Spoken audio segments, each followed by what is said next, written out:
What's up, Taiwan? I'm Erika Liu with news from here in Taiwan and around the world. Taiwanese households and businesses will now have to pay more to keep the lights on after electricity price hikes came into effect. State-owned electricity supplier Taipei has been planning the rate increase for months. The company has long subsidized the country's electricity, leading to large losses, including over $12 billion in 2023. It's projected to lose another $5 billion this year. Electricity prices will now go up by 3 to 10% for residential customers and 7 to 25% for industrial customers. Taiwan's hospitals can face serious shortages of blood despite a steady pace of donations. As John Van Trieste reports, there's a tendency to give transfusions even when they might not be needed. At the end of February, Taiwan's hospitals faced a new shortage of blood.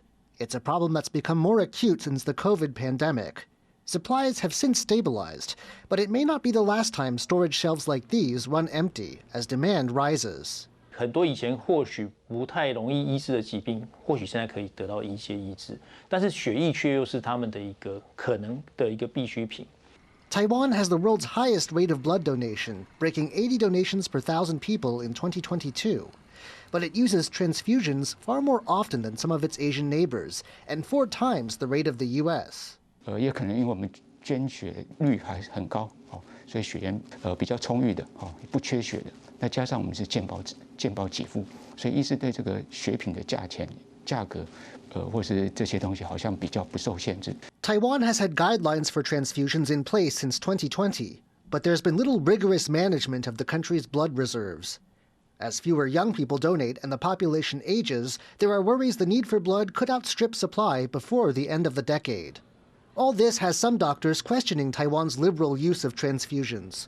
They're looking especially to Australia, where rules enacted in 2014 slashed the use of transfusions within months. They're also impressed with some of the benefits to patients from limiting transfusions.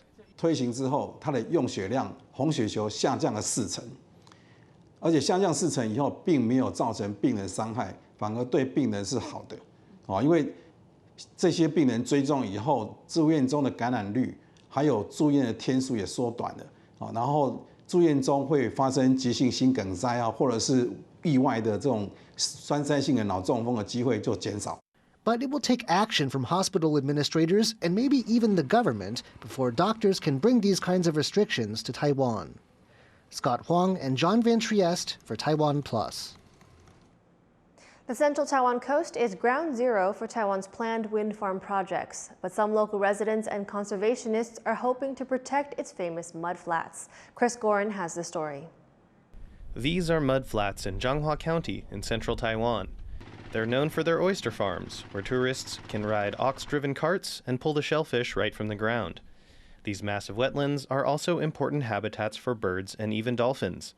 But some are worried that a lack of protected status for the mudflats could threaten their survival, especially as they become surrounded by wind farms. The mudflats stretch over 17 kilometers of Changhua's coast, covering an area of about 120 square kilometers. And 70% of Taiwan's planned wind farms are also just offshore, where residents fear construction and wire laying could impact the wetlands.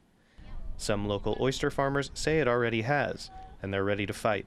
这是不正常的东西呀，这是已经是2年了，都是这样而已啊，全部都是科成虎，都是没有科苗比较多。这风力发电已经影响到我们生存的机会，我们一定要抗争到底。你就是把这些风力发电，可以说尽量去把走在说比较没有人住的地方，还是没有人在生存的地方。 对不对？你是盖在那边没有关系，你盖在这边海，你影响到这些渔民的生存。 It wouldn't be the first time locals have fought to protect their land. Back in 2010, they protested a planned petrochemical complex. That project was eventually canceled. But since then, the government has still not designated the Changhua mudflats as a national protected wetland. Why not has left some scratching their heads. 10几20年过去了啊，那我们就发现说。 现在还是变成暂定湿地。在2007年呢，一共有72处湿地划进去这个保护区，但是唯一一块暂定湿地用虚线表示的，就是彰化湿地。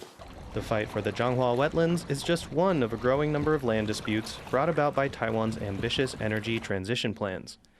The country has been working to boost renewables with the goal of reaching net zero carbon emissions by 2050.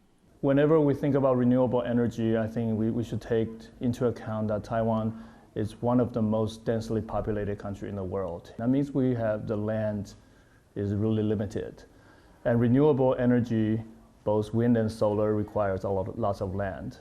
And we have already been seeing many conflicts around land use. As Taiwan keeps working towards its net zero and clean energy goals, residents in this part of Changhua are waiting to see if the government will commit to protecting their wetlands, or if the March of Progress will trample them into the mud. Chris Ma and Chris Gorin for TaiwanPlus.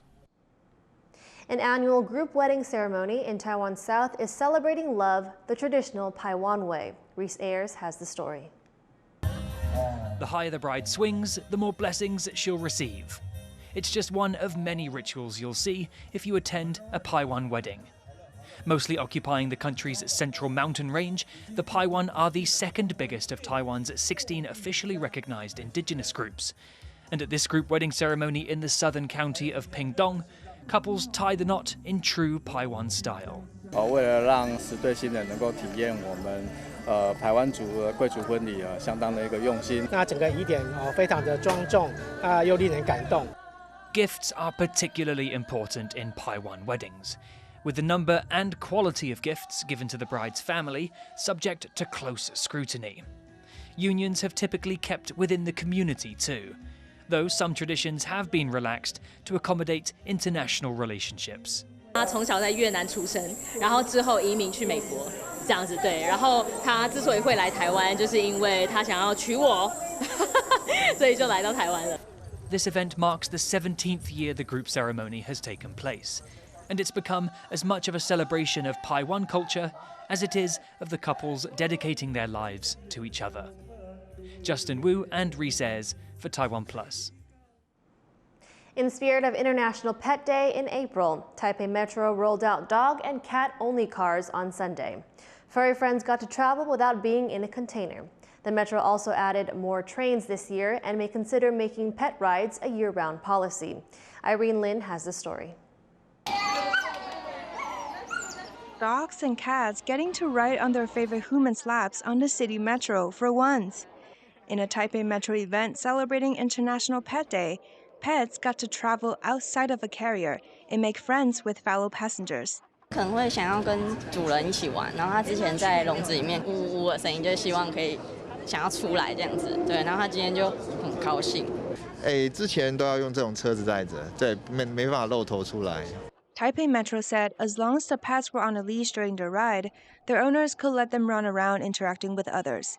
But with felines and canines not known to mix harmoniously, they were kept in separate cars, and barricades were added between them to keep the ride comfortable for everyone. Veterinary professionals and security officers were also on board to ensure passenger safety. 也是有猫出来，那出来的猫大概都是出现炸毛啊，然后整个很紧张的一个表现。甚至我们还看到它在车厢直接就想飞起来了。对，所以今年的分开，我觉得是比去年有更好的一个安全措施。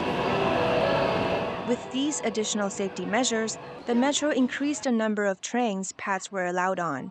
今年推出了4列车，16个班次，那参加的民众也都不需要报名，那我们每一个站都停靠。 It's the event's second year, but many pet owners hope to set it up as a year-round policy.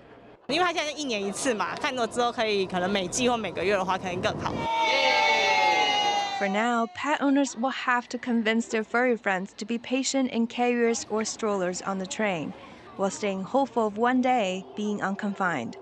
Ethan Pan and Irene Lin for TaiwanPlus. Thank you for watching What's Up Taiwan. You can visit the TaiwanPlus website or follow our social media for more stories from Taiwan and around the world. Finally today, the public had a chance to see these polar bear cubs at a zoo in Siberia for the first time. They were born at the end of last year. I'm Erika Liu. Take care and see you next time.